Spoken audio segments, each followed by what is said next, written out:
મહત્વના સમાચાર બોટાદથી બોટાદ ગઢડાના ઉગામેડી ગામે મંદબુદ્ધિ યુવાન પર હુમલાની ઘટના સામે આવી છે। મંદબુદ્ધિ યુવાનને 20 જેટલા લોકોના ટોળાએ માર માર્યો અને મંદબુદ્ધિ યુવાન પર હુમલો થતાં ઉગામેડી ગામના લોકો એકત્રિત થઈ ગયા હતા।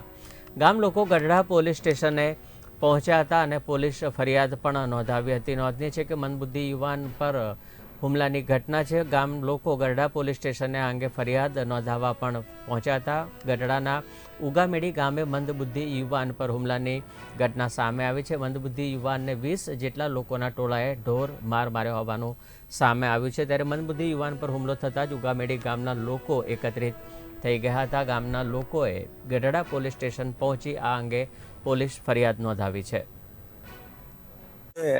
ગઢડા પોલીસ સ્ટેશને અમારા ગામના એક મંદબુદ્ધિ યુવાનને ગામમાં ગરી અને 15-20 જણાનું ટોળું બે ગાડીઓ સાથે એને ભટકાડી અને એને ખૂબ ઢોરમાર અને તીક્ષ્ણ હથિયાર વડે મારેલો છે। તેમની ફરિયાદ કરવા માટે પોલીસ સ્ટેશને ગામના 25-30 આગેવાનો આવ્યા છે। હવે એવું કાંઈ જાણવા મળ્યું નથી, પણ વિડીયો માર્યા પછીના જે વિડીયો ગામમાં વાયરલ થયા છે તો એ સંદર્ભે અમે પીએસઆઈ સાહેબને વિડીયો અને એમને છોકરો, એમના ભાઈ અને એમના દીકરા સાથે લઈ અને ફરિયાદ કરવા આવ્યા છીએ।